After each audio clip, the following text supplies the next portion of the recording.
This is the most detailed daily analysis of the war in Ukraine that you have come across on the internet.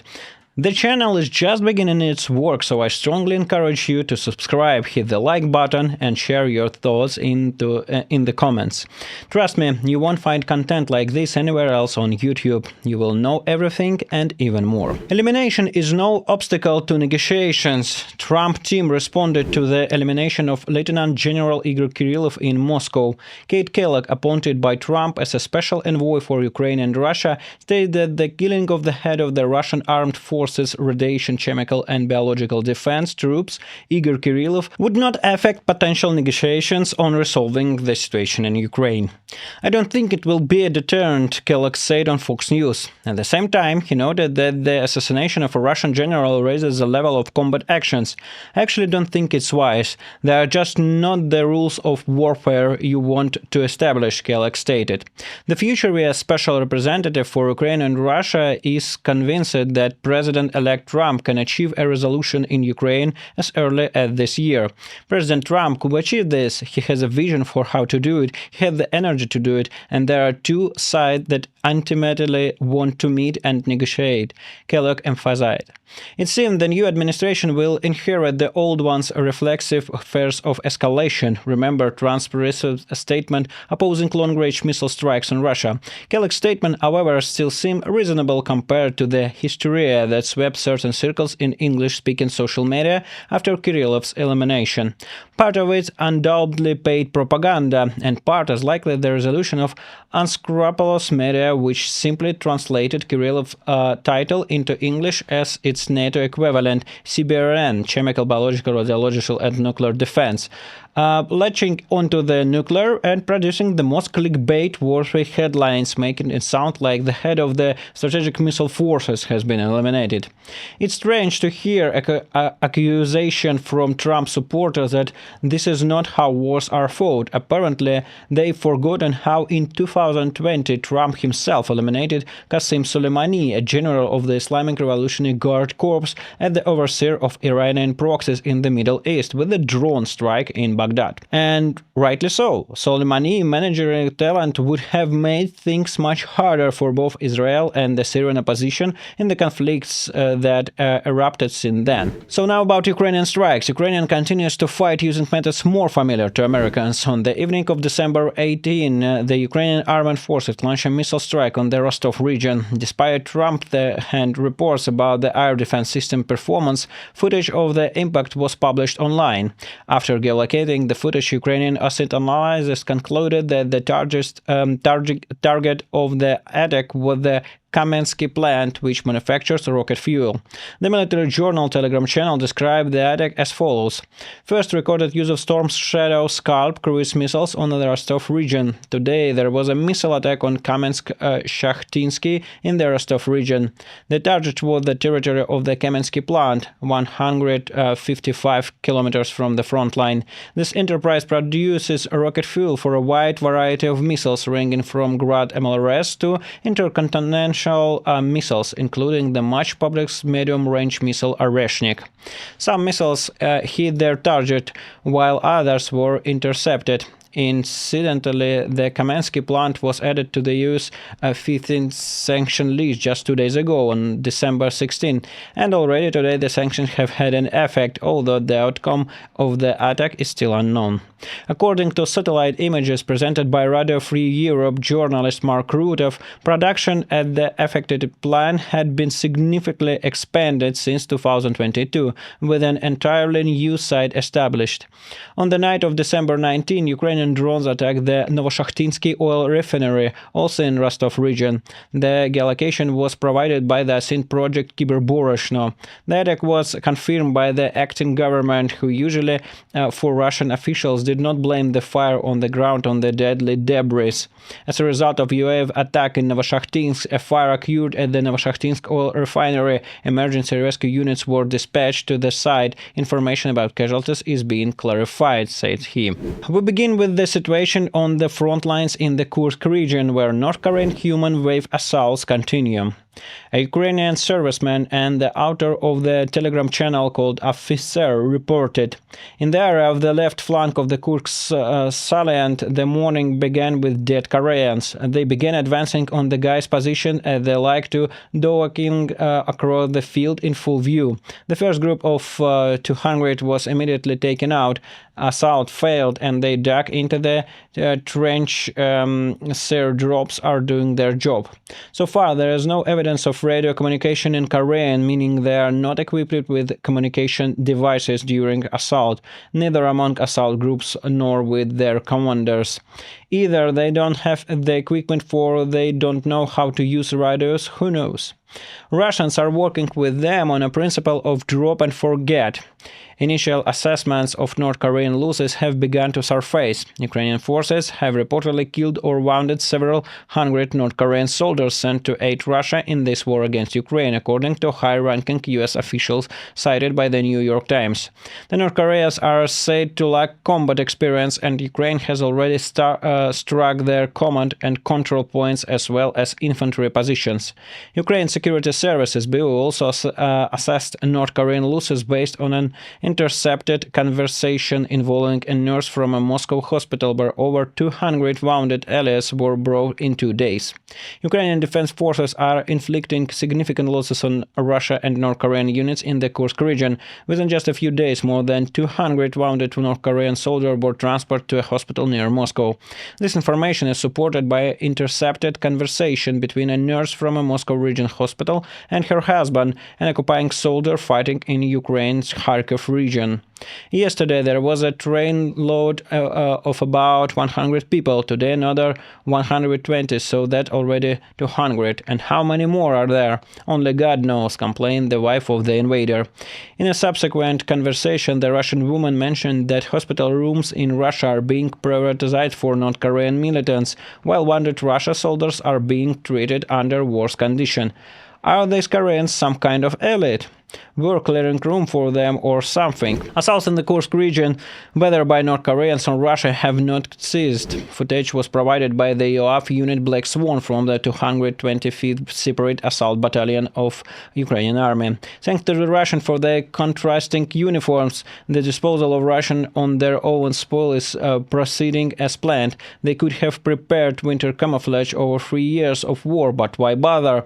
Another small group assault has been thwarted. Meanwhile, that bloggers, Russian nationalist war commentators, expressed outrage at a statement by Chief of the General Staff Valery Gerasimov, as quoted by the Ministry of Defense. Summing up the activities of the armed force this year, I noted that all the tasks set by the country's leadership have been completed.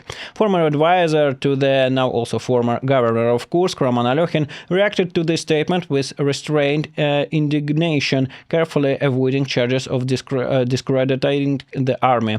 We're sitting here in the Kursk region stunned by the number of questions suddenly raised about the task assigned to the Russian armed forces by Chief of the General Staff Gerasimov. Could it be that no tasks were set by Gerasimov for the defense of the Kursk region, or were they set but misunderstood and poorly excused? Or perhaps all tasks have indeed been completed except for one, or perhaps all tasks have been completed and the capture of Kursk is even terrifying to voice this. No, I don't want to believe in such a thing, and I won't, said Alekhin. On the Kurakhova front, Deep State acknowledged the capture of Solntsevka by Russian forces and their advance near Berezhsky on the northern shore of the Kurakhova Reservoir, as well as in areas near Zelenivka and Kurakhova itself. The channel showcased a flag planting on the Roevsky elevator in Kurakhova. What exactly the victory is here is unclear. The territory of the elevator has been marked in the red zone on Deep State map for about a week ago. Deep State also touched on the situation in Zelenivka, where Russian forces are targeting the road leading west from Kurakhova. The situation near Zelenivka has worsened. On December 15, an enemy column of 3 BMPs moved from Maximovka towards Zelenivka. Encountering local resistance, the column entered Zelenivka and deployed about 30 infantry soldiers. They began retreating under fire. The next day, December 16, another column comprising one tank and 3 BMPs advanced from Maximovka towards Constantinople. Along the way, they deployed several infantry groups west of Zlinovka. No information on the destruction of these enemy groups has been reported, Deep State said. Now go to Pokrovsk. Deep State reported to progress by Russian forces on the Pokrovsk front near Novotroitsk, Pushkin, Dachinsk, and Vidrovzhenia. Additionally, according to officer, after effective Ukrainian counterattacks, Russian forces have slightly adjusted their tactics. After encountering resistance in the Shevchenko area near Pokrovsk, the Russians shifted their focus somewhat. From early morning, the enemy has been conducting active assault operations involving large numbers of infantry. They are attempting to enter Novoyelenivka from the north and east, securing position on the outer streets, suffering heavy personal losses, but continue to consolidate their hold beat by beat. They are also attempting to advance through the 3 lines between Novoyelenivka and Ukrainka. The enemy is dispersing a significant number of personnel in Ukrainian and also advancing through the ravines and reeds. As usual, the Russian aren't having an easy time. Officer shared footage of a repelled assault in this direction. The Russian attempt to storm Ukrainian Pokrovsk direction. As a result, forces from the 59th Separate Motorized Infantry Brigade destroyed 2 tanks and 5 light vehicles. Some infantry were killed and their survivors retreated. In the Kupiansk area, where Ukrainian forces succeed in eliminating one of the Russian footholds on the western bank of the Oskil River, another foothold continues to expand according to Deep State. The hunt for Russians in the southern outskirts of the village of Dvorichna. As we previously noted, the enemy continues to settle into Dvorichna, infiltrating with small infantry groups, hiding and building up their numbers. Ukrainian defense forces keep driving them out of the village. The situation with the foothold remains unchanged. The enemy is holding firmly, pouring as many resources as possible to expand in control zone on the right bank. They are advancing into Dvorichna and towards Zapadne. Unfortunately, the issue was described earlier persists.